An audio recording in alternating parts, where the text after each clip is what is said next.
조선 마렵 깊은 밤. 한양의 한 양반가 은밀한 안방에서 금단의 문이 열리다. 낮에는 귀부인, 밤에는 마님 윤씨는 사대부가의 안주인이었다. 그녀의 나이 이제 40을 갓 넘겼다. 곱게 단장한 한복, 고고한 말투, 단정한 걸음걸이. 모두가 그녀를 보고 귀한 양반댁 부인이라 했다. 그러나 그녀의 내면엔 차가운 침실에서의 외로움이 싹트고 있었다.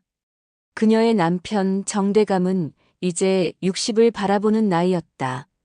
몸이 쇠약해진 남편은 이따금 부인을 찾았지만 그녀의 뜨거운 갈증을 해소해주진 못했다. 그날도 마님은 깊은 밤 홀로 은밀한 숨을 내쉬고 있었다.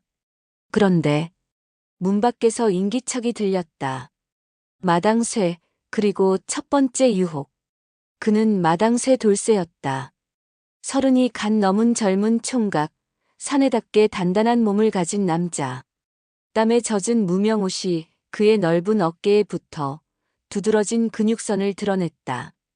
그는 우물가에서 물동이를 나르다 마님방에서 들려오는 희미한 신음소리를 들었다. 마님, 괜찮으십니까? 안주인 윤씨는 순간 당황했지만 방문을 열고 곧 차분한 목소리로 말했다. 무슨 소리를 들었느냐? 돌쇠는 마님을 바라보았다.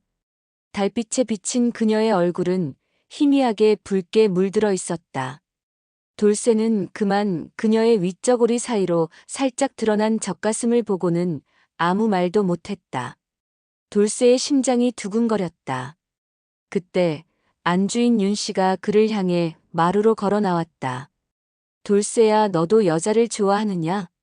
그녀의 목소리는 달콤하게 젖어 있었다. 윤씨는 손을 뻗어 살며시 돌쇠의 손을 잡고 안방으로 들어갔다.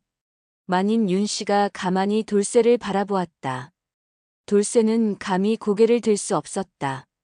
하지만 안주인 윤씨가 돌쇠의 턱을 들어 올렸다. 말해보아라. 여자의 손길을 받아본 적이 있느냐? 돌쇠는 자신도 모르게 꿀꺽 침을 삼키고 아무 말도 하지 못했다. 그의 손은 마님보다 거칠었지만 그녀가 이끄는 대로 움직였다. 이 순간 그녀는 더 이상 사대부의 부인이 아니었다. 그저 한 사람의 여자일 뿐이었다. 금단의 사랑, 멈출 수 없는 몸짓. 창밖으로 붉게 물든 새벽빛이 스며들었다. 방 안에는 아직도 뜨거운 열기가 남아 있었다.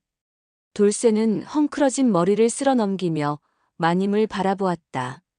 그녀는 창가에 앉아 천천히 한숨을 내쉬었다. 몸에 남아있는 흔적이 어젯밤이 꿈이 아님을 증명하고 있었다. 이 밤을 후회하게 될까? 그녀의 목소리는 낮고 깊었다. 돌쇠는 아무런 대답도 하지 못했다. 이미 선을 넘어버렸고 돌아갈 수 없다는 걸 그도 알고 있었다. 그러나 마님은 그를 향해 미소 지었다. 하지만 난 후회하지 않을 거야. 그녀의 눈빛은 뜨겁고도 위험했다. 그 순간 돌쇠는 이 관계가 단순한 욕망이 아니라는 것을 깨달았다. 그녀는 더 깊은 곳으로 그를 끌어들이려 하고 있었다. 비밀이 들통나다. 하지만 두 사람이 몰랐던 것이 있었다. 그 장면을 지켜본 눈이 있었다는 것을. 대감의 수발을 들던 늙은 하녀는 밤새 마님의 방을 오갔고 그 안에서 들려오는 거친 숨소리와 신음에 눈을 부릅떴다. 그녀는 곧장 대감에게 달려갔다. 마님이 돌쇠와 목소리가 떨렸고 대감의 얼굴은 순식간에 창백해졌다.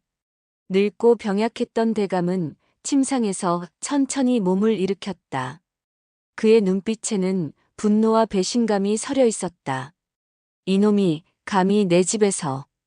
그날 저녁 돌쇠는 마당에서 일을 하고 있었다. 그러나 어디선가 느껴지는 싸늘한 기운에 손을 멈췄다. 곧이어 문이 거칠게 열리고 대감과 집안 하인들이 들이닥쳤다. 이 페류나 같은 놈, 감히 내 아내를 더럽혀? 돌쇠는 황급히 몸을 피하려 했지만 하인들이 달려들어 그를 붙잡았다. 안주인 윤씨가 뛰쳐나오며 소리쳤다. 대감, 제발. 돌쇠를 해치지 말아 주십시오. 그러나 대감의 눈빛은 차가웠다. 이미 내가 선택한 길이다. 그 대가를 치르게 될 것이다. 돌쇠는 하인들 손에 붙잡혀 끌려갔다. 윤씨는 바닥에 주저앉아 흐느끼기 시작했다. 그날 밤 돌쇠는 창고에 갇혔다. 철창 너머로 흐릿하게 마님의 얼굴이 보였다. 돌쇠야. 그녀의 손이 철창을 붙잡았다. 마님, 도망치십시오. 돌쇠는 낮은 목소리로 말했다. 대감께선 마님을 가만두지 않으실 겁니다. 안주인 윤씨가 고개를 저으며 내가 선택한 거다. 널 그냥 이대로 보낼 순 없다. 그녀의 눈빛은 단호했다. 이 사랑이 무엇이든 이제 그녀는 포기할 수 없었다. 그러나 이미 돌이킬 수 없는 순간이 다가오고 있었다. 야반도주와 운명의 밤. 그날 밤 안주인 윤씨는 하인들이 잠든 틈을 타 조용히 창고로 향했다.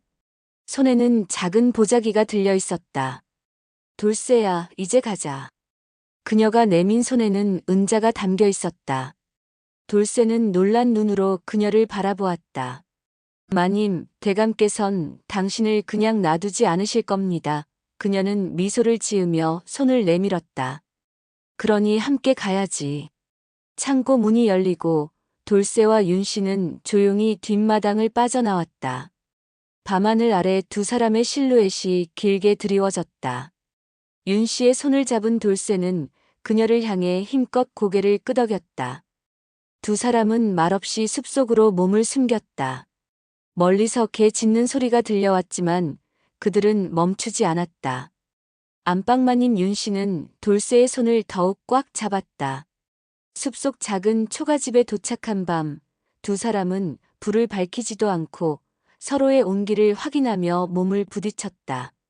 그동안 억눌려 있던 감정이 터져나오듯 윤씨는 돌쇠를 힘껏 끌어안고 몸부림을 쳤다. 돌쇠야, 이제 너 없이는 살 수 없어. 그녀의 목소리는 절박하게 떨렸다. 돌쇠는 그런 그녀를 조용히 바라보다가 입술을 빨기 시작했다. 두 사람은 거친 숨을 몰아쉬며 미친 듯 서로를 탐닉했다.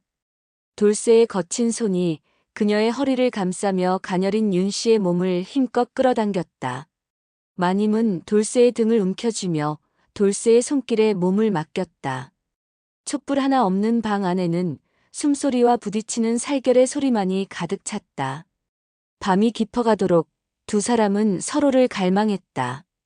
그리고 그들의 이야기는 이제부터 시작이었다. 시청해주셔서 감사합니다. 구독과 좋아요 부탁드려요.